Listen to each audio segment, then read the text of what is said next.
the Phillies will renew what has been at times a trying, but always interesting, relationship with baseball's most powerful agent when club leaders travel to Las Vegas on Saturday. Somewhere in that desert town of bright lights and big shows, Phillies officials will sit across from Bryce Harper, one of the two megastars on this winter's free agent market. The other, of course, is Manny Machado, a player the Phillies have already visited with and are actively trying to sign. The Phillies' interest in Harper is real, but for months it has been clear that Machado is the team's priority. It is unlikely the team would sign both players, and club president Andy MacPhail indicated as much back in October. If Machado signs elsewhere, the Phillies' interest in Harper could swell, hence Saturday's meeting with the player in Las Vegas. It will be the first time Phillies officials have met with Harper.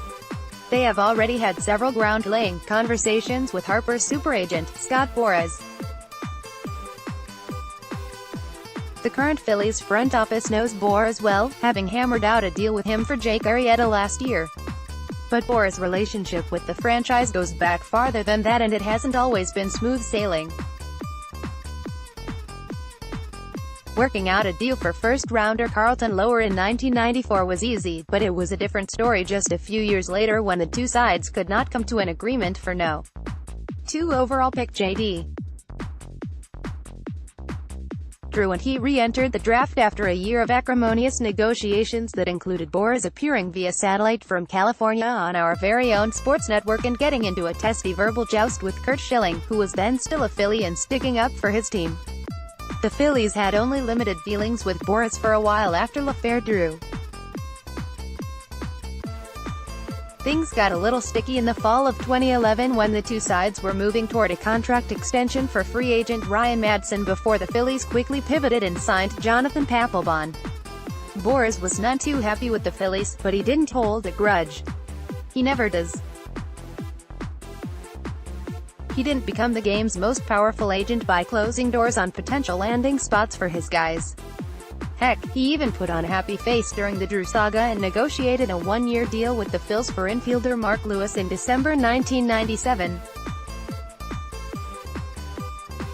The dust from the Drew situation has long settled, in the days when Boras was likened in Philadelphia to the big bad wolf have faded. Even Boras jokes about that. A former minor league infielder, he recently told of how his affiliation with the Phillies went back to his teen years when he played on a scout team in the Sacramento area run by Eddie Bachman, the legendary former Phillies scout who signed Larry Bowa, Bob Boone and John Vukovich. So I wore a Philly uniform every winter when I had the privilege of playing in that program, Boras said. I love the Philadelphia fans, I love their intensity. I love how they treat the game of baseball. So I have nothing but brotherly love for the city of Philadelphia. Does Harper feel the same way? There have been reports that he does not. That's one of the topics Phillies officials will drill into during their meeting, where once there were few. Boras' stable is now loaded with clients who are Phillies. Arrieta, Nick Williams and Vince Velasquez are all Boras men. Late last summer, Boras snagged Rhys Hoskins as a client. Boras rep Sixto Sanchez, the team's top pitching prospect, Cole Irvin, the organization's minor league pitcher of the year in 2018, and Cornelius Randolph, the team's top pick in the 2015 draft. Maybe he'll soon represent another Philly in Harper. Or maybe the Phillies will get Machado instead. If that happens, Boras won't hold a grudge. He will look for the next match with the team. Mike Moustakas, Dallas Keuchel, those are his guys, too, and they are still out there, and the Phils have had considered both. Managing partner John Middleton will lead the Phillies contingent to Vegas on Saturday. You know Boras has to be elated about that. Middleton and Boras have some similarities. Both are extremely competitive and want to win. And both are wildly successful businessmen.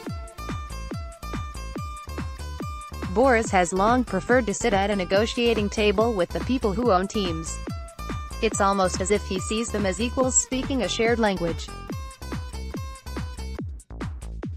He likes to sell owners on the overall impact that a superstar like Harper will have on an organization, from wins on the field to revenues and franchise values that are generated by those wins. Oh, to be a fly on the wall Saturday in Vegas. It will surely be an interesting show. It always is with Scott Boras and the Phillies. Click here to download the My Teams app by NBC Sports. Receive comprehensive coverage of your teams and stream the Flyers, Sixers and Phillies games easily on your device.